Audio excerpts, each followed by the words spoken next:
Hello friends, welcome back to Study with Trust. So today we are going to discuss a very interesting chapter Deep Water by William Douglas. तो सबसे पहले हम देखते हैं इस chapter का introduction भी। इस चैप्टर में हम क्या क्या चीज़ें कवर करेंगे, ये चैप्टर किस बारे में है। Deep water is an extract from the book main and mountains by William Douglas. जो डीप वाटर जो एक चैप्टर है आपकी बुक का, ये क्या है एक्चुअल में, जो विलियम डगलस है उनकी एक बुक है मेन एंड माउंटेन, उसका एक पार्ट है, उसका एक चैप्टर है जो आपके 12th में क्या है, एक आपका एक लेसन है proper. It is an autobiographical account of the others experience with fear. A fear of water had taken root in him during a visit to beach with his father when he was a child. इसमें क्या है, ये एक autobiographical account है। Autobiographical क्या होता है कि जिसमें अथर खुद की लाइफ के बारे में बताता है।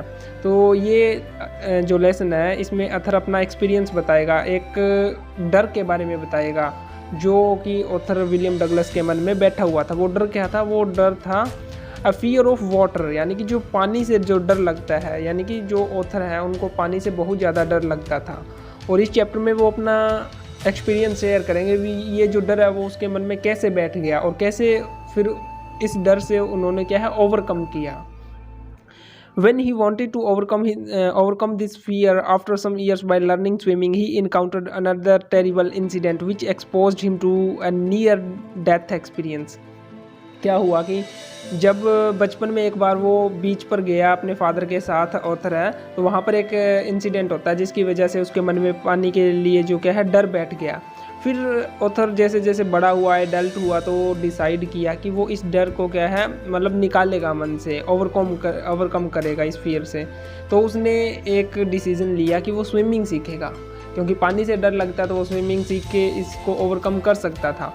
लेकिन जब ऑथर क्या है स्विमिंग सीख रहा था, उसने पूरी तरह सीखी नहीं थी, वहाँ पर एक और एक्सपीरियंस होता है, वो भी एक्सपीरियंस बड़ा ही खतरनाक था, अ नियर डेथ एक्सपीरियंस, जिसमें ऑलमोस्ट क्या है ऑथर को लगा कि मैं तो गया, काम ख़त्म है, यानी कि अ near death experience.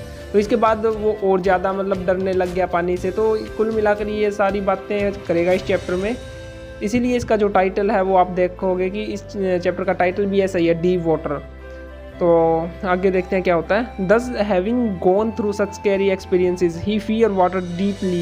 However, he does work really hard to overcome it. Finally, we learn about the measures he take to overcome this fear. तो ऐसे 2-3 बड़े ख़तरनाक एक्सपीरियंस हो गए जिससे वो बहुत ज़्यादा मतलब भी डरने लग गया पानी से। लेकिन उसने अपने डिटर्मिनेशन से, उसने अपने विल पावर से क्या है लास्ट में क्या है इस फियर को ओवरकम कर ही लिया, यानी कि जो पानी का डर था उसको क्या मन से एक तरीके से निकाल दिया। लास्ट में वो स्विमिंग सीख लेता है। तो ये सारी बातें करेगा इस चैप्टर में author.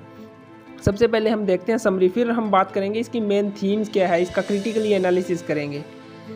The story begins with the description of the author's hometown, a place surrounded by rivers and lakes. The narrator's father was an excellent swimmer and had encouraged him to learn swim as well. However, the narrator had always been afraid of water.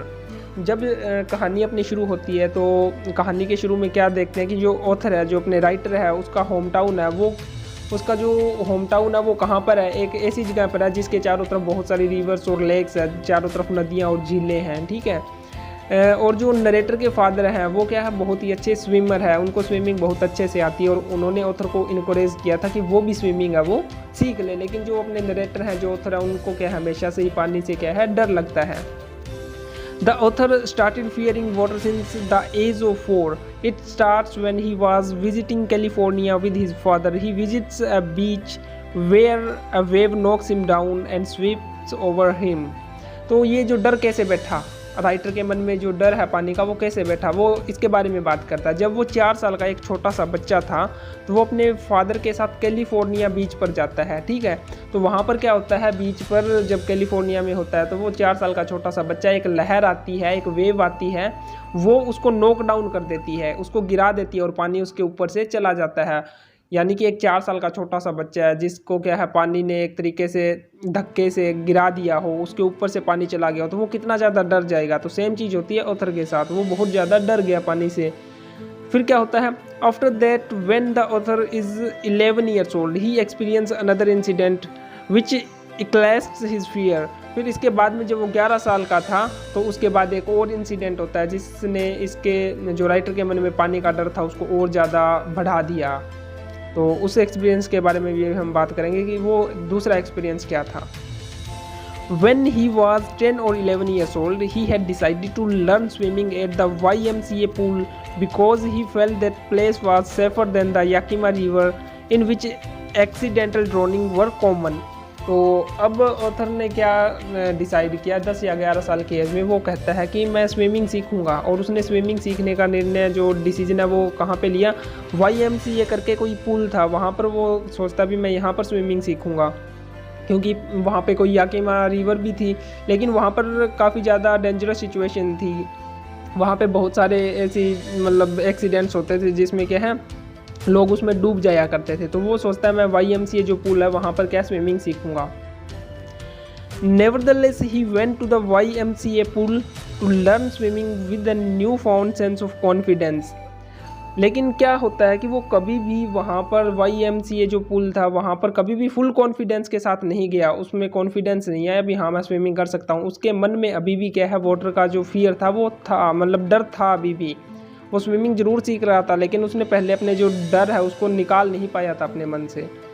He started by paddling around in the water with his water wings. He tried copying the other boys who had come to swim in the pool. तो वो क्या करता है, उसको swimming तो आती नहीं, वो जो बाकी और जो बच्चे आए हुए थे उनको देख कर क्या है उनके एक तरीके से कॉपी करने की कोशिश करता, स्विमिंग करने की कोशिश करता है। तो एक दिन क्या होता है, one day he arrived at the pool to find himself early and alone. A big muscular boy, 18 years old, showed up, started bullying him and tossed him into the pool. He fell into the water in a sitting position and swallowed a lot of water. एक दिन जो अपने author थे वो क्या है वो बहुत जल्दी वहाँ पर पहुँच जाते हैं। तो उसके बाद क्या होता है कि वहाँ पर एक 18 साल का एक हट्टा कट्टा एक तगड़ा लड़का आता है। वो ऑथर के साथ क्या एक तरीके से शरारत करने लगता है और उसको क्या करता उठाता है और उठा के क्या है पूल में उसको पटक देता है, गहरे पानी में उसको फेंक देता है। और ऑथर क्या है सीटिंग पोजीशन में क्या है वो पानी के नीचे जाने लगता है, जो पानी की तलहटी होती है वहाँ पर वो क्या है पूल में जाने लगता है क्योंकि उसको स्विमिंग नहीं आती। और वो उसी प्रोसेस में क्या बहुत सारा वाटर उसको स्वेलो कर लेता है, बहुत सारा पानी उसके पेट में चला जाता है। As he was drowning he planned his comeback out of the water. He imagine that he would kick the floor of the pool as soon as he hit it. When he finally felt the floor of the pool, the author kicked hard and made a big jump to rise to the surface level of the pool. तो author क्या करता है, वो डूब रहा था, swimming तो उसको आती नहीं है लेकिन वो डूबता हुआ ये सोच रहा है भी मैं बाहर कैसे निकलूंगा। वो डिसाइड करता है, वो ये सोचता है कि जैसे वो सरफेस को टच करेगा, पूल का जो सरफेस है तलहटी को टच करेगा तो वो क्या ऊपर की तरफ एक जंप लेगा जिससे वो क्या है ऊपर उछलेगा और वो क्या है एक तरीके से सरफेस पर आ जाएगा। तो वो ये डिसाइड करता है, ये सारी चीज़ें सोच रहा है। He tried to scream, but no sound came out. Finally, when he could reach the surface and breathe, he drowned again. He tried to fight it, but his legs did not move. He started sinking toward the bottom of the pool again. वो चिल्लाने की कोशिश करता है लेकिन अपने को भी पता है पानी में चिल्लाएंगे तो आवाज़ बाहर थोड़ी आएगी, तो उसकी जो साउंड है वो बाहर आई नहीं, उसकी आवाज़ किसी ने सुनी ही नहीं।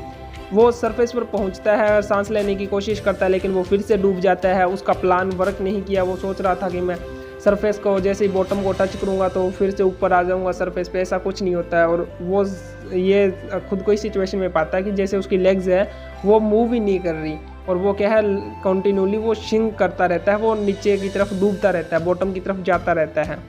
He felt too exhausted from trying and gradually went into a state of unconsciousness. The next thing he could remember was people talking. और इसी प्रोसेस में वो क्या है अनकॉन्शियस हो जाता है, एक तरीके से बेहोश हो जाता है। उसके बाद उसको एक ही बात याद है, अभी उसको बाहर निकाल लिया गया था और लोग क्या है आपस में बातें कर रहे थे। A few years later, he realized that he was still seized by the terror of his past experience at the YMCA pool whenever he went to the other water bodies. कुछ साल बाद ऑथर कहता है कि वो जब भी किसी वाटर बॉडीज़ पर जाता है यानी कि पानी वाली जगह पर जाता है तो उसके सामने वो YMCA पुल वाला जो एक तरीके से एक्सपीरियंस है, वो टेरर है, वो डर है, वो उसकी आंखों के सामने दोबारा से आ जाता है। 1 October the author decided to learn swimming properly with the help of an instructor who used a step-by-step process to carry out his task. इसके बाद अक्टूबर का मंथ था, तो ऑथर अपना डिसाइड करता कि वो प्रॉपरली जो अब स्विमिंग है उसको सीखेगा। इसके लिए वो एक इंस्ट्रक्टर है उसको भी हायर करता है। The author was made to practise swimming across the swimming pool back and forth with a rope tied around him. The other end of it was managed by his instructor. After 3 months of practice, he was taught to breathe under the water. फिर वो instructor को higher करता है और वो properly क्या है वो स्विमिंग सीखता है और वो ऑलमोस्ट स्विमिंग है उसको प्रॉपरली सीख भी लेता है। तो ये था सारा अपना जो चैप्टर डीप वाटर है। अब हम देखते हैं इसमें थीम्स या इसका एनालिसिस एक तरीके से करें तो ये चैप्टर है डीप वाटर है, इसको सिलेबस में क्यों शामिल किया गया है, ऐसी ये क्या जो थीम्स निकलेंगी या क्या अपने को इम्पोर्टेंट चीज़ें सिखाता है जिसकी वजह से हम इस चैप्टर को क्या है पढ़ रहे हैं, तो वो चीज़ें अब देखते हैं। Deep water is a relatable story that explores the theme of conquering one's fear. ये सबसे इम्पोर्टेंट इसकी थीम है, वो क्या है, ये जो हम अपने डर पर कैसे हम जीत हासिल करते हैं इसके बारे में है। हमने चैप्टर में भी देखा कि ऑथर है उसके मन में पानी को लेकर बहुत ही भयंकर तरीके से डर बैठ गया था, लेकिन लास्ट में उसने क्या है उस डर को हरा दिया, उस डर को निकाल के फेंका। तो यही चीज़ सिखाने के लिए ये चैप्टर है वो हमारे सिलेबस में डाला गया है। It illustrate the power of patience, guidance and trust in overcoming obstacles. The story also emphasizes the importance of supportive and encouraging parent-child relationship.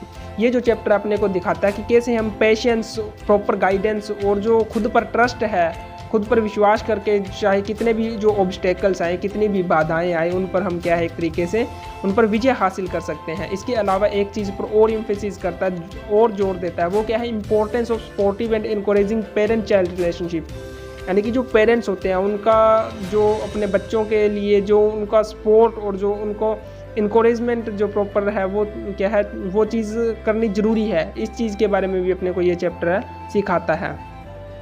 The narrative is written in the first person which adds a personal and emotional dimension of the story. और ये जो chapter ना ये first person narrative है।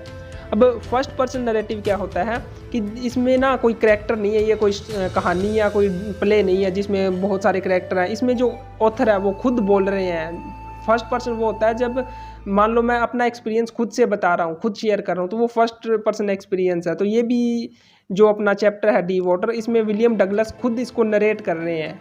तो इससे ये जो स्टोरी है ये बहुत ज़्यादा रियलिस्टिक और पर्सनल एक तरीके से हो जाती है। In conclusion, Deep Water by William Douglas is a beautiful written narrative that combines elements of personal memoir and inspirational storytelling. It teaches us that facing our fear and trusting in ourselves and our mentors can lead to personal growth and transformation. तो हम इस chapter को इस note पर conclude कर सकते हैं कि ये अपने को इस चीज़ पर जोर देता है, ये चीज़ सिखाता है कि हम खुद पर विश्वास रखकर अपने जो इंस्ट्रक्टर है, अपने जो मेंटर हैं, चाहे वो अपने पेरेंट्स हैं, टीचर्स हैं, चाहे कोई और है, उन पर हम विश्वास करके क्या है खुद जो एक तरीके से पर्सनल ग्रोथ है वो कर सकते हैं, खुद को ट्रांसफॉर्म कर सकते हैं और अपने जो फियर्स है उन पर क्या है उनको ओवरकम कर सकते हैं। तो ये था हमारा आज का chapter deep water. Thank you.